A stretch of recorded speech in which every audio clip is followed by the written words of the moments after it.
I just care when I end, so if I don't end on time, I'm in trouble. So, okay, good morning, everyone. So we're learning Moed Katan DAF Ches Amud Aleph. Tomorrow is a very long DAF, so tomorrow hopefully we'll have to either speak quicker or, I don't know, end earlier. Okay, we're on the bottom of Zayin Amud Beis, and just to remember what we discussed yesterday. So yesterday we discussed the machlokes between Rabbi Yehuda and Rebbe. And we said that everybody agrees, Rabbi Meir and Rabbi Yossi in our Mishnah, everybody agrees that the Kohen is the one who makes the person tameh. Which means we had an argument about see something, say something. Do you need to say something when you see it? That was a machlokes. Maybe you could just be quiet, Rabbi Meir says. Rabbi Yossi says, no, you see something, you need to say something. But everybody agrees, whether you see something, say something, or you're allowed to be quiet, everybody agrees that what? Everybody agrees that the person only becomes tameh when? When it actually is pronounced from the mouth of the Kohen. So over here we're going to see that the Gemara wants to know what's the source of that ruling. Where do we see in the Psukim that it's the Kohen's mouth that makes a person tameh and not the fact that he has saras? So maybe when you get saras, so we'll give you the handbook. Every family will get one handbook. And if it matches what's in the handbook, so then you have saras. Who says that the Kohen is the one that needs to declare that you have saras? So we said yesterday, we ended yesterday by saying that Rabbi Yehuda holds uviyom heiraos bo. That the pasuk says uviyom heiraos bo on the day that he sees it, and that shows us that it's only going to be saras on the day that he sees it, on the day that you show it to him. And there are going to be certain days, as we'll see, that you don't need to show it to him. What were those days, according to Rabbi Yehuda? Those days were days of mitzvah, a day of the chassan. A chassan sees it, he has a right not to show it to the Kohen. A regular person, he sees a ras, you need to show it to the Kohen. And then he has to say you're tameh, if it's tameh. But there are occasions, uviyom heiraos bo, as we'll see in the Gemara, what exactly the extra words are. There are occasions when the Kohen doesn't have to see it. Again, according to Rabbi Yehuda, cases of mitzvah, like on the regel, or a case where the chassan, during a sheva brachos, he doesn't have to show anything, he could be quiet. Rebbe says what? There are even cases what? Even cases that are not mitzvah related that you don't have to show. What was that case? So we said that the pasuk says in the first pasuk that what? That if you see it in your house, you're allowed to go to the Kohen and say, please don't come to my house. And then the Kohen says, okay, I'll come to your house in a few minutes, take out all the kalim. So what do we see from here? We see that even by kalim, there's a time where the Kohen doesn't have to look. And not only even by kalim, even by a davar rishus, even not by a davar mitzvah. So that's how we ended yesterday. We said, what's the difference between the two opinions? So we said, according to Aryai, the difference between the two opinions is just what's the source. Uviyom heiraos bo versus what? Versus ufinu es habayis. And the second nafkamina, which is the more pronounced nafkamina, is davar harashus ikabenayu. According to the first source, uviyom heiraos bo, you're only allowed to ignore tzaras when there's a davar mitzvah. And maybe, as we'll see, even only for a person. But for davar mitzvah, you're allowed to ignore. According to the second opinion, that the source of ignoring is what? Is when you see it in your house, the Kohen's allowed to tell you you can ignore it for a few minutes to get out all the kalim. What do we see? You can ignore it, even not by a davar mitzvah. Even by a davar rishus, sometimes there are times to ignore it. Again, the Gemara is not so clear, but it sounds like, according to this, that if you have vacation plans, and what happens, and you get saras, so for davar rishus, we have a source in the pasuk that says for vacation plans that you made in advance, okay, so you go on the vacation, and when you get back, you're allowed to show the Kohen. Okay, so for Rabbi Yehuda, mehasam lo gamrina dechidishu. The bottom line is ayin mabeis. The question is, why does each one not learn like the other?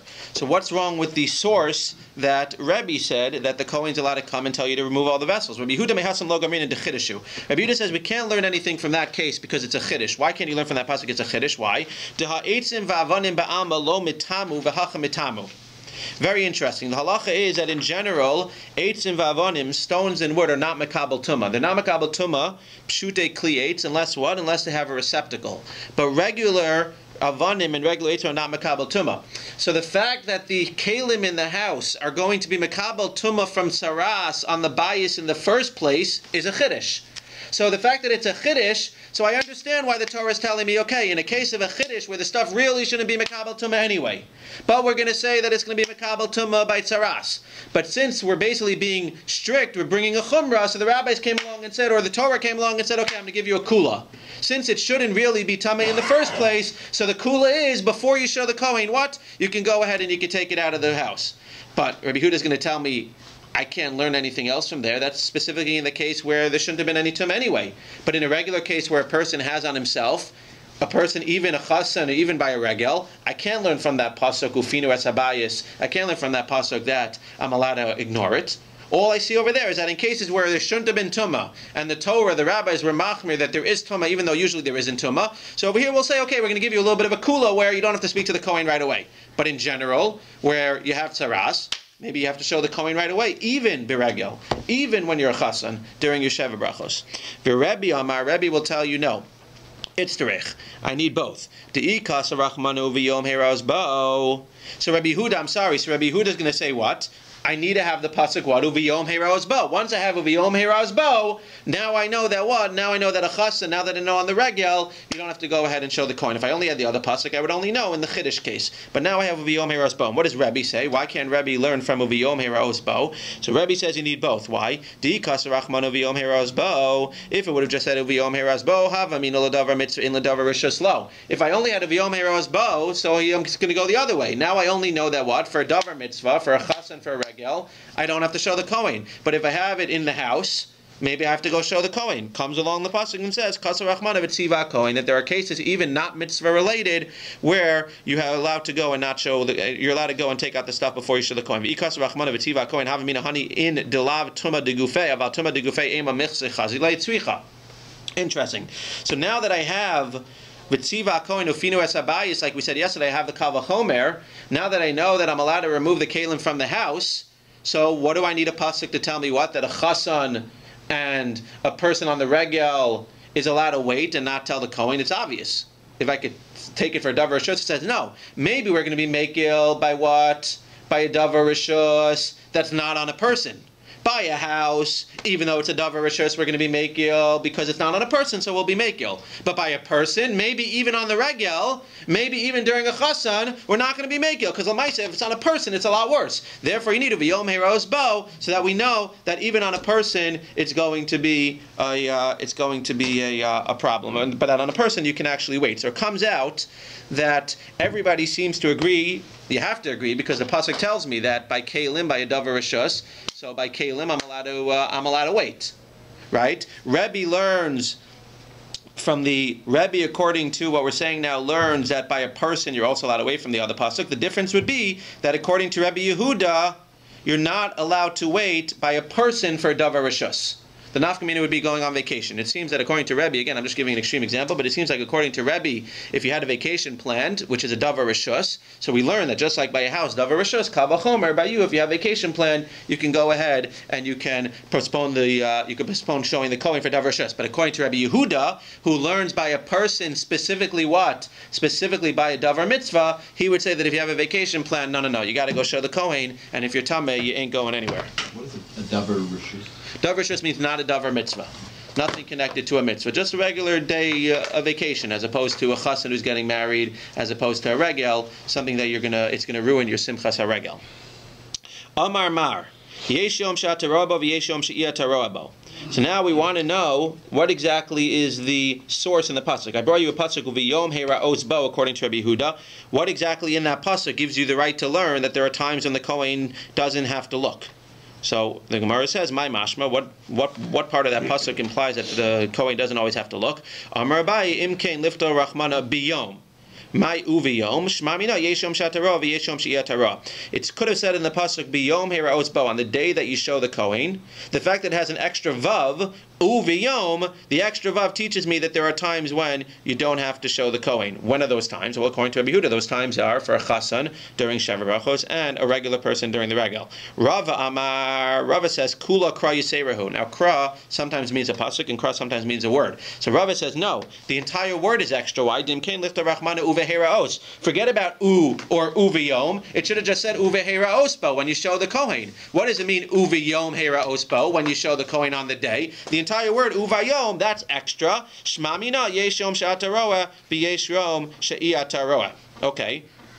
The advantage is that according to Abaye, what do I have? According to Abaye, that I learned from the u, and now you're telling me that I really didn't need the whole word uvayom, so now I have what? I have the extra word bayom now to learn another thing. V'Abaye, hahumi bayele biyom v'lo balayla. The reason that Abaye doesn't learn from the whole word is because he needs both parts of the words. Yes, Abaye agrees I don't need that whole word uvayom. But not only do I not need that whole word uvayom, I could do u, and I could darshan bayom. From the u, I darshan what? The extra vav, I darshan that. There are times when he doesn't have to look. When's that? For a chasan and for a regel. From the bayom, I can make another drasha. What? Bayom velo balayla. That a kohen, when he looks, he's only allowed to look during the day, not at night. Virava bayom velo balayla minale. So where's Rava? They always do this in the Gemara. They go back and forth. So now if you use the whole uvayom, you obviously didn't feel, Rava, that the vav was enough to learn from. If you use the whole word uvayom to learn what? To learn the fact that a chasan and the fact that on a regel you don't have to show the kohen. So then where are you going to learn this fact that a kohen can only look during the day? And maybe according to you, a kohen is allowed to look at saras and declare a person tamei when? Even at night. So virava biyom v'lo balayla minale nafgale milechol marei enei hakohen. The pasuk says that from the entire vision of the eyes of the kohen. Okay, so we learn from there that he has to have good vision. Where does he have to have good vision? When do you have the good marei and ekwein? When do you have a full vision? You only have full vision when? During the day. We're taking it for granted that we have what? We have all these lights here. When you have a little candle, you can't really see the taras well. So he learns from v'lechol enei marei ekwein v'abaye. So what's Abaye going to do with what? The pasuk l'chol enei marei kohen. What does he do with it? Hahumi bayle l'ma'ute suma be'achas me'enav. He uses it to exclude a suma in one of his eyes. Because what does it say? Einei ha-kohen. That the Kohen has to have two eyes. And if the Kohen is blind in one of his eyes, he can't look and he can't declare a person with saras. So now what do we have to do? We have to go back to Rava. Where is Rava going to learn that a Kohen who only has one eye, he's a suma in one eye, that he can't paskin on saras? So either Rava is going to tell you what? It's not true. And a person who's a suma can paskin on saras, even if he's a suma in one eye, if he's blind in one eye, I'm sorry.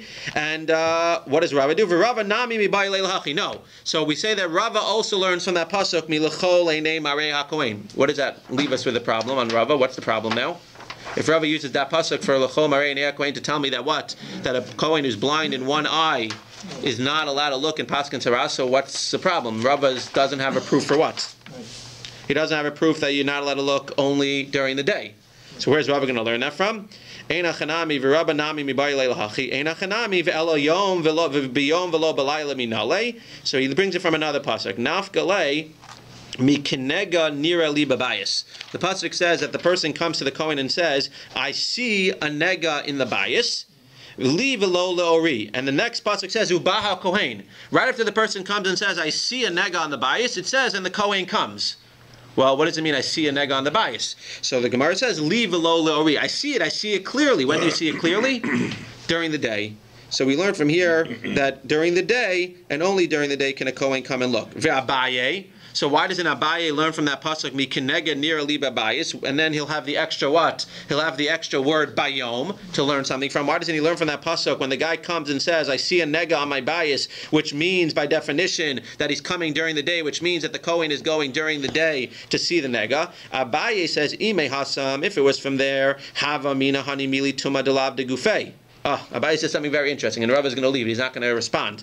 But Abaye says, if I learned the fact that a kohen can only look at a nega during the day, from the pasuk which says that the guy came to the kohen and said, I have a nega on my bias, what would I have thought?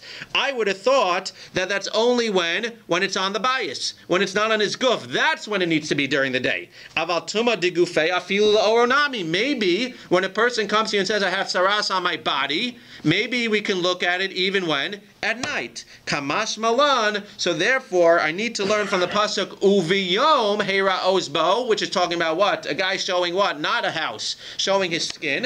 Uviyom heira ozbo. I need to learn from there that a kohen can look only during the day. It's not so much without the pasuk because we do b'dikas chumetz at night. I mean, there's nothing to say that we can't do it at night if we don't have exclusion. Interesting.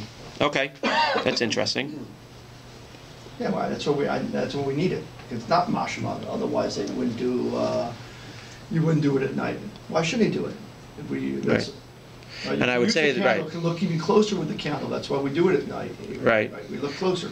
It's interesting. We're worried about we're not worried about using the candle and burning down the house, but we're worried about using the candle and getting too close to the guy's skin to burn the guy. But that's an interesting point. Okay, good. Next Mishnah. Ve'od amar Rabbi Meir. Why does it say Ve'od amar Rabbi Meir? What's the Ve'od? Well, look at the last Mishnah, right? We had the last Mishnah, which had a machlokas Rabbi Meir and Rabbi Yossi. If you see something, do you need to say something? right? So V'odamar Rabbi Meir says something else besides what he said in the last Mishnah, that you're allowed to look and then not say anything if you don't want to. And Rabbi Yosef says, see something, say something. V'odamar Rabbi Meir says something else, very interesting. Milaket Adam Atzmos Aviv V'imo B'bnei Simcha Hilo. A person is allowed to reinter the bones of his father and mother on the Moed because it's a simcha for him. If your bones of your father and mother are buried somewhere and you want to move them to the burial plot of your family, so you're allowed to dig them up and rebury them on the Moed. Why? Because you're happy to have them put into the new burial spot with the rest of your family. Rabbi Yosef says, no, that's ridiculous. Avel hulo. How can you do that on a simcha? Yeah, very nice. You're going to be happy to move them, but what? You're going to have to be an avel. And we'll see in a second in the Gemara what that means. That means that you literally have to sit shiva for a day when you go ahead and you reinter the bones. Lo ya'or adam, a separate halacha. Lo ya'or adam al meso v'lo yasbirenu kodem l'regel shloshim yom. You're not allowed to, as we'll see in the Gemara, you're not allowed to hire somebody to go around making everybody else cry to feel your pain when you have a loss, and you're not allowed to go ahead and hire a eulogizer before the regel 30 days. For 30 days before the regel, you're not allowed to go ahead and have somebody going around making everybody cry, or have somebody coming to eulogize a loss that you have. What does this imply? That you're allowed to be maspit somebody yourself within 30 days. You're allowed to eulogize somebody yourself. You just can't go ahead and hire somebody else to do it. Or minhu, I have a kasha, and the kasha is going to be, we'll see on who. Hamelakid at samas aviv v'imo hareze misabel aleim kol hayom ule'erev misabel aleim. The halacha is that when you reinter, when you dig up the bones of your father and mother, so you need to sit shiva for an entire day. Literally, you need to sit shiva. You need to sit shiva like you're sitting shiva, but you don't sit shiva for 7 days. You sit shiva for 1 day. Ule'erev misabel aleim. But the following evening, you're done. So it's basically 1 day. What's the kasha? Who's that a kasha on? Kasha on Rabbi Meir. How can Rabbi Meir say that you're allowed to reinter the bones of your ancestors because you're going to be happy about it? Yeah, very nice. You're going to be happy about it, but lamaisa what? Lamaisa, you're going to have to sit shiva. How can we allow you to do something on the Moed, which by definition is going to cause you to have to sit shiva on the Moed? So v'amar Rav Chisda adds to this halacha, not only do you sit shiva when you're malaket the atzamas aviv and you rebury them, afilu tzrurin lo betzido. Even if you don't touch the bones themselves, even if you don't see the bones, even if you just take the bones and you wrap them up and you transport them without even seeing them, without even literally touching them, the halacha is you need to sit shiva for an entire day. So how is Rabbi Meir going to answer that you're allowed to do it? Amar Rav Chisda, Amar Abaye, Eimam b'bnei simchas haregel alav. So how do you learn this? So at first glance, Abaye seems to be saying, no, he's going to be happy. But I'm going to say to you, what do you mean? The kasha is what? Very nice, he's going to be happy. Lamaisi, he needs to sit shiva. So the Rishonim learn that what Abaye is saying is very fascinating. Abaye is saying that since you're so happy of the simcha saregel, not that you're going to be happy versus being sad, because Lamaisi, if you had to sit shiva, we wouldn't let you do it. Because it's a regel, what's the halacha going to be? Even though in general, when you're malaket the atzamos aviv, what do you need to do? You need to sit shiva. Since we have the simcha regel, we're not going to make you sit avelus. We're not going to make you sit shiva during the moed for reinterring the thing. That's what it means. And that's how we can learn. So now it makes sense. According to Rabbi Meir, Melakit Adam Atzmos Aviv, how can you say that? Lamaisi, you have to sit shiva? No. We can answer, you don't have to sit shiva. Because of the Simchas HaRegel, basically is doche, pushes off the shiva. And this is halacha l'maaseh. What do we do halacha l'maaseh? If you bury somebody on the moed, you start the shiva after the moed. What would Rabbi Yossi say to you? Rabbi Yossi seemingly would argue. And Rabbi Yossi would say, no. Even with the Simchas HaRegel, seemingly it wouldn't necessarily push off the shiva, and therefore you can't be malakot the atzamis aviv because l'maisa you're going to have to sit shiva. But at least Rabbi Meir has a way out now. It's not just simply, oh, I'm happy to do it. It's that no, l'maisa, if you do it, so since there's a Simchas HaRegel, you're not going to have to sit shiva. If you're not going to have to sit shiva, so then we're going to allow you to move the bones. Why not just say you can't do it on Chol Moed and you have to do it after Chol Moed? Because again, if it's something that's going to give you simcha on the moed and there's nothing theoretically wrong with it, so then why not do it on the moed? You have to give me a reason not to do it. The rabbis are not mean people that are just trying to not let you do anything, so we're letting you do it. And if there's a reason that because it's too much tircha or because there's another reason you could think of, you have to sit avelus, so then if you give me a reason that I can't do it, I can't do it. But otherwise, Why not let me do it? Suspending the Avelus, which is something you're supposed to do. But again, over here, it doesn't even sound, it's an interesting question, but it doesn't even necessarily sound like you'd be suspending the Avelus. It sounds like over here, you would be different than halacha l'maisa. Halacha l'maisa, we actually sit shiva afterwards, but over here it sounds like simchas haregel alav, that you'd actually, for this specific case where it's only 1 day for moving the bones, it sounds like that you wouldn't even, you wouldn't even sit the 1 day after the regel. V'lo ya'arer al meso. You cannot go ahead and hire somebody to go. Well, we'll see what it means. My lo ya'arer al meso. What does it mean? Amarav kad hadar tzifatna b'marava. There were these people that you would hire in the Marava, in the west. Amrei, in Eretz Yisrael. Amrei yifkon imei kol merire libe. They would go around and say, please cry with me. Please cry with us people who are in pain, who are sitting shiva. And they would go around and they would get other people to cry with them and share with their pain as well. Kodem haregel shloshim yom. And if you just want to point out, if you look at Rashi in the Lo Yaspidenu, the last Rashi on the Mishnah, Lo Yaspidenu, because you might read at first glance, you might read the Rashi saying, Lo Ya'orer Adam al Meso when? Beregel. Maybe you can't hire somebody regel. V'lo yaspidenu shloshim yom. Rashi points out, no, both of them are going on 30 days. 30 days before, you can't hire somebody to go around making everybody cry, and 30 days before, you can't go around asking somebody to give a hesped.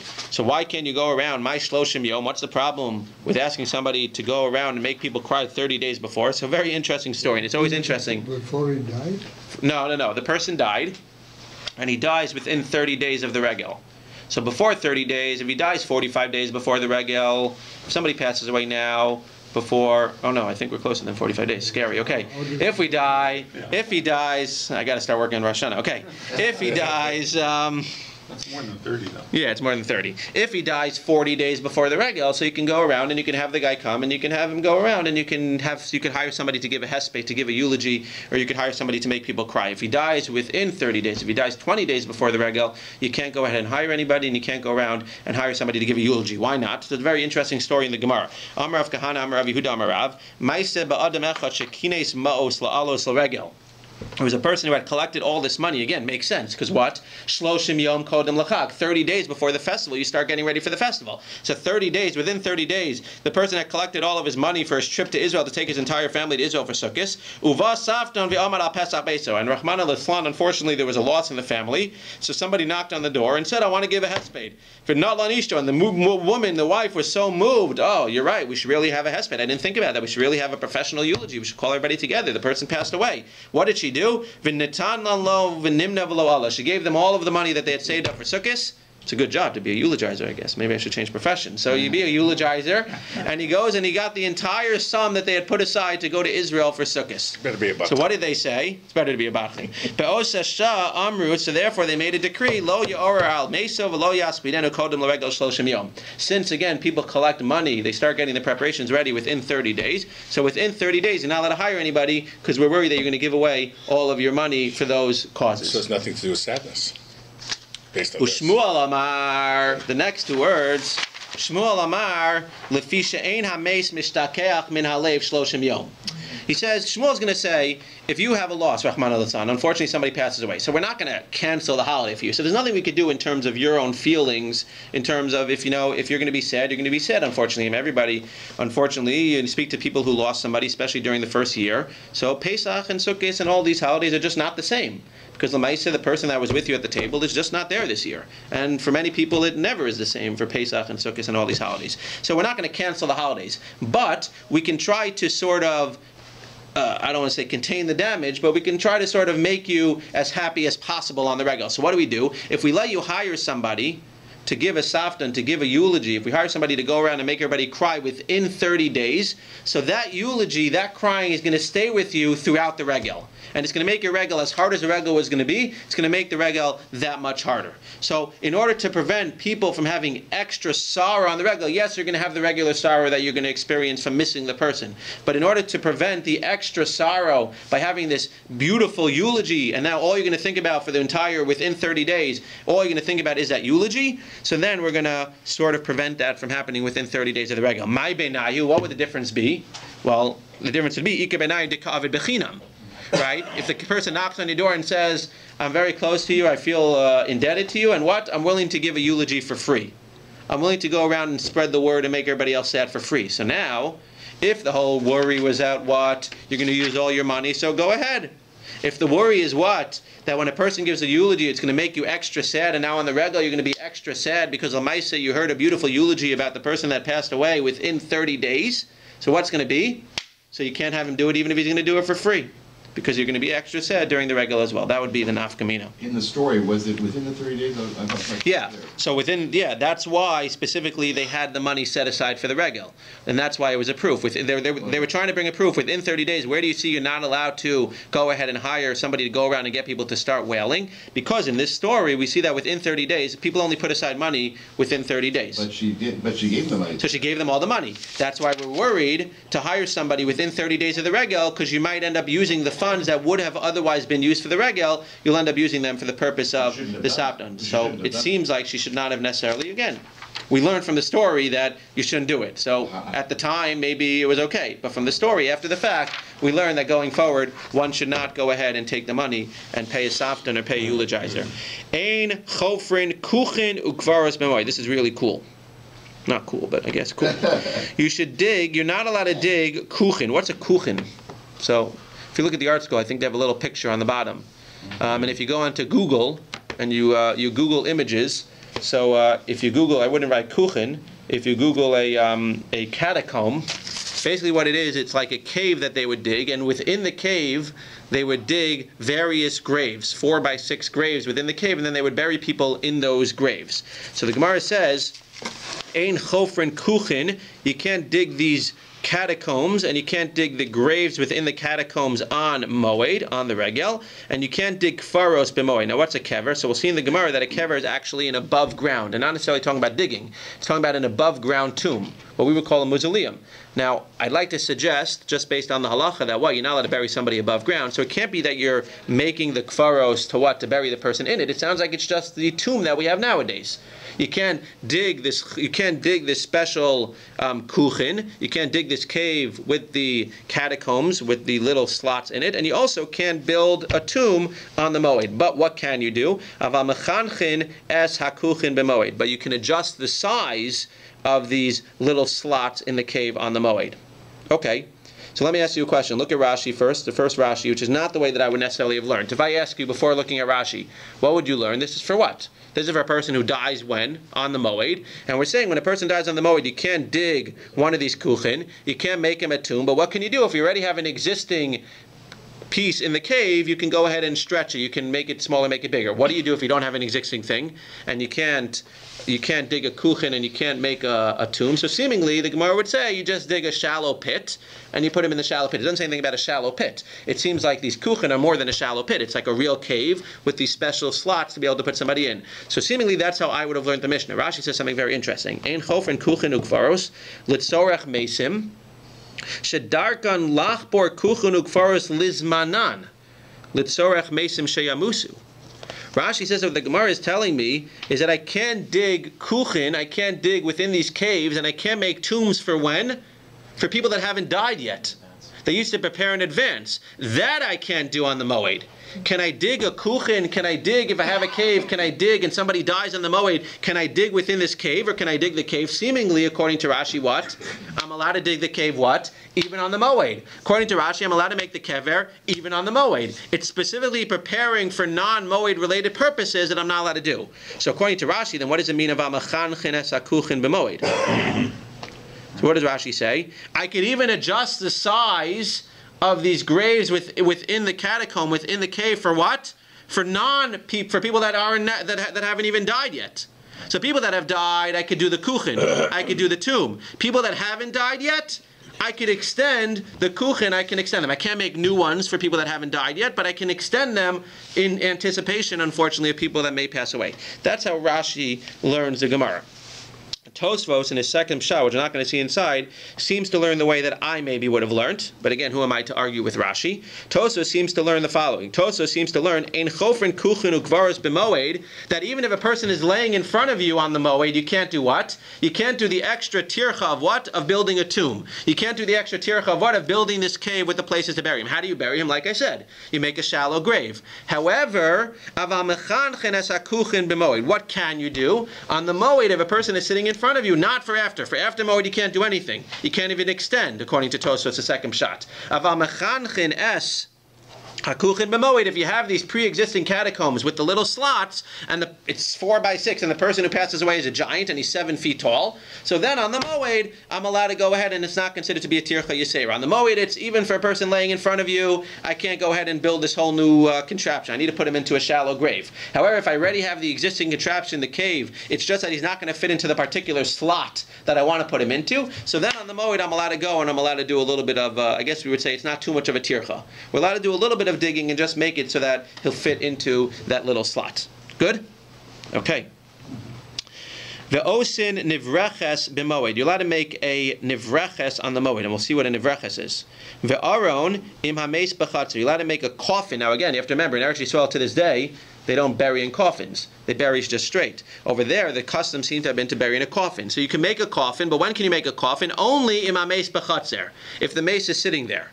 Rabbi Yehuda oser elim kein yeshimon isarim. Rabbi Yehuda is strict, and he says not only can you not make a coffin if the mace is in the chatzer, you can't make a coffin even if the mace is in the chatzer unless you have the pre-cut planks to put them together. That means according to the Tanakama, as long as I have the mace in the chatzer, seemingly even if I don't have any pre-cut planks, I can go ahead and literally saw wood and make it, and I can do that on the moed. According to Rabbi Yehuda, even if I have the person in the chatzer, I cannot go ahead and cut I cannot cut the planks to make a coffin. If I have the pre-cut ones and the guy is in the chatzer, then I can go ahead and I can do it for him on the moed. My kuchen and my kvaros. What are these kuchen and what are these kvaros? Amar Rav Yehuda, kuchen bechafiro, kvaros bebinyan. Like we explained, kuchen are underground and kvaros are seemingly to build it above ground. The tombs, tandinami hachi elain kuchen, elain kvaros, kuchen bechafiro, kvaros bebinyan. Fine. Ava mechanchen es hakuchen. We already said this outside. Kesad mechanchen. What does it mean to be mechanchen? Amar Rav Yehuda, shimhaya aruch mekatzo. If it's too big, you can make it smaller. B'masnisa tana marich bo marche bo. And we have a mission that says you're allowed to make it bigger and you're allowed to make it smaller. Again, you're allowed to extend according to the way we learned second pshat in Tosfos, that it's for a person that's sitting here now, a person who passed away. You can extend. You can't build a new catacomb. You can't build a new tomb. But if you have an existing one and you have the caves and it just doesn't fit into the slot, you can go ahead and you can make it longer or make it shorter. The osin, what? Length and breadth, no? Yeah. Marach bo or marach bo. To make it shorter, I think it's talking about shorter or you're talking about wider, maybe? Yeah. Maybe. And breadth. Okay. No? Maybe. Seemingly, you can make it. So you're saying that they wouldn't have to necessarily make it shorter. It is what it is. I mean, you just fill it in. So you could either lengthen it, you can make the hole bigger, or you can make it wider if the person is likes eating. Okay. Ve'osin nivraches. You can make a nivraches. What's a nivraches? So my nivraches, Amar Yehuda zil bekia. It's a pond. You're allowed to make a pond on Chol HaMoed. Why are you allowed to make a pond on Chol HaMoed? So look at Rashi in the Mishnah, Nivreches, Brecha shel Kufsin. It's a pond where you wash things. For less BAYT tircha kulei. It's not such a big deal to make a pond. What's the problem with that Rashi? What's the problem with the Rashi? Rashi says you can make a pond to wash things on the Moed. You can't wash things. You can't wash things on the Moed. Why would you be able to make a pond? Okay, it's not a tircha. It's not such a big thing. Wash in certain circumstances. So Tosfos says, if you look at Tosfos, ve'osin nivreches b'moed, on the bottom right in Tosfos, ve'osin nivreches b'moed, Tosfos says, Tema, amay tzarich b'moed, v'alo ein mechabsim b'moed. Yeah, it's not such a big tircha, but it's also an unnecessary tircha. What do you have to build a pond to wash things? You're not allowed to wash anything on the moed. V'yesh lomar, two answers. L'tzorech kol osam she'tirach chamin l'chabes, l'kamam perik basra. First of all, there are certain cases where you're allowed to wash things, like if a person comes out of jail on the moed, he's allowed to get a haircut, he's allowed to wash things, and there are other cases that we'll see in the Gemara and Yud Gimel Base. So for those cases, if you have the case where you're mutter to wash things, even though a regular person is not allowed to wash things, and therefore a regular person can make a pond on the moed, if you're a person who's allowed to, you have a heter to wash your clothing, so then you're allowed to make a pond for yourself. Other people say, no, that's not what it's for. It's not for washing clothing. It's to wash off the body. It's to do a tara. It's to wash off the body and to wash off and clean the tachrichin, which you're allowed to do on the moed. So if you need a body, if you need a pool of water, if you need a pond to be able to clean off the tachrichin, the clothing for a person who passes away, or to be able to wash off the actual body who passes away, so then you're allowed to make this pond on the moed. So the Gemara is a pond for a person to go in just to have a dip. So it sounds like you can make a pond for a person to use also. That would also be a simcha seemingly, but it seems like you can't make it specifically for something that would be usher. If you make it to have a dip, so then you're allowed to have a dip on the Moed. But you can't make it for something that would be usher, i.e. to wash clothing. So if you make it specifically for that purpose, that would be, even though it's not a big tircha, that would be a tircha shelo l'tzorech, for no purpose at all. Amar of Yehuda, what is an ivreches? So zo bekia, it's a pond. Okay, that's what we said. V'atanya ivreches v'abekia. The only problem is we have another brisa that says that there's something called an ivreches and something called a bekia, something called a pond. So they're two separate things. So the Gemara answers, Amar Abaye v'temer Rav Kahana, giha ubar giha. No, the nivreches is a big pond. That's the regular pond. And the bar giha, the son of the giha, is a small pond. That means if you have extra water that overflows, it overflows into the small pond. So we're saying you're allowed to make a big pond on the Moed, and you're allowed to make a small pond. Again, only for purposes that are allowed. Maybe swimming, definitely to wash the mace, to wash the clothing, if it's going to be a case where a person is allowed to wash his clothing. But you're allowed to make this big pond, and you're allowed to make the small pond on the Moed for permitted purposes. Va'aron im hameis bechatzer. So now listen carefully, this is a little bit confusing. But you're allowed to make an aron if the mace is in a chatzer. Now let's just talk outside for a second. There seems to be from our Mishnah two concerns here. What are the two concerns? There's a concern of what? Of doing tircha yisera, of building, and that's what the whole machlokas is, whether you have to have the existing planks or not. So there's a discussion about whether you're going to be doing something too much effort. So there's a discussion whether you have to have the existing planks, or for a dead person you're allowed to use even non-existing planks and you could actually saw them up. That's one concern. What's the other discussion? Whether we care about what other people think. And that's the whole discussion about whether there needs to be a mace bechatzer or not. What's the idea of having a mace bechatzer? It doesn't just mean that you need it now for the mace. It means specifically the mace is here, right in front of you where you're doing the work. Tosfos adds that in a small community where everybody knows when somebody passes away, so the mace doesn't have to literally be right in front of you. It could be mace bechatzer as long as everybody knows that somebody passed away. So when they see you doing the work, what are they going to know? You're doing it to build a coffin. You're not doing it for what? To do construction to your house. But there's two parts here that we need to remember. There's a part about what other people are going to think, and that would be the discussion, do we care, do we not care? If we care about what other people think, then the mace needs to be a bechatzer, everybody needs to know about it. If we don't care about what other people think, then it doesn't matter if the mace is bechatzer or not. You can do it anyway. And the second thing that we're concerned about is what? Is about tircha yisera. How far can you go? Assuming that the mace is bechatzer, assuming that everybody agrees you could theoretically do it, what can you do? Can you go all out and actually cut the planks from a big piece of wood and then make them? Or can you just go ahead and what? Nail the pre-existing planks together. Those are the two things that we need to see in the Gemara. So let's see. We have a Mishnah that's discussing, we have a brisa that discusses our Mishnah. Osin kol tzorchei hameis. We can do anything for a mace on the Moed. Goes is in lo sar, even though we don't usually cut hair, you could cut his hair. Umechabs is in lo ksuso, you could wash his clothing, and that goes back to what we said about the pond, if you need a pond to wash his clothing. Ve'osin lo aron minasarin haminusarim me'arav yantiv. And you can make him a coffin, if what? As long as you already have the planks pre-cut from Erev Yantiv. Whose opinion is that in our Mishnah? Whose opinion is that? Is that the Tanakama or Rabbi Yossi? Or the Tanakama or Rabbi Yehuda? You have to have the pre-cut planks. That's Rabbi Yehuda. Rabbi Yehuda oser elim kain yeshimo nisarim. Again, the Tanakama in this brisa doesn't say anything about having to have the mace bechatzer. All he's talking about is the second aspect. You have to have the pre-cut planks. Rabbi Shimon ben Gamliel Omer, what does he say? Af mevi'in eitzim u'midnasran. You can even go ahead and take trees and cut them. Who's that? That's the Tanakama, the Aron. You can make the entire thing what? Bitsina b'soch beso. And the Rishonim explained that Bitsina b'toch beso doesn't literally mean Bitsina b'toch beso. It means what? As long as the maid is bechatzer. Who's that? That's the Tanakama. So you have Rabbi Shimon ben Gamliel saying two things. He's saying, first of all, the mace needs to be bechatzer, but if the mace is bechatzer, what? You can go all out. And you have Rabbi Yehuda who says, no, you have to have all the stuff pre-cut. Seemingly, Rabbi Yehuda would agree what? That you have to have the mace bechatzer. So seemingly what it seems to say is that everybody agrees that we care about marasayin. We care about what other people are going to say. So you have to have the mace bechatzer. You have to at least have everybody in the community know about the fact that somebody passed away and that you're not doing it to build construction on your house. Fine, so we took care of that. Everybody agrees according to that, seemingly. What's the machlokas? The machlokas is, once everybody knows about it, how far can you go? Can you go ahead and do what the Tanakama says and what Rabbi Shimon ben Gamliel says? You could even take a tree and cut it and make the actual boards and then nail them together? Or do you have to be stricter and only do what Rabbi Yehuda says and what the Tanna Kama and the Brisa says, and you have to have pre-existing boards to nail together? 5 more minutes and we will do the next Mishnah, and then we will pick up on the top of Testament of tomorrow. Ein nosin nashin b'moed. You can't get married on Chol HaMoed or on the Regel. Lo besulos v'lo almanos. You can't marry a virgin and you can't marry a widow. You can't marry somebody who lost their husband. And you can't do yibum either. What's yibum? If your brother, God forbid, passes away without any children, you can't go ahead and marry his wife. Why? Because you're happy, and we'll see in the problem what's the problem with being happy on the Moed. So if you divorce the wife, so you're allowed to take her back, usually. Not always. If you're Kohen, right, you can't take her back.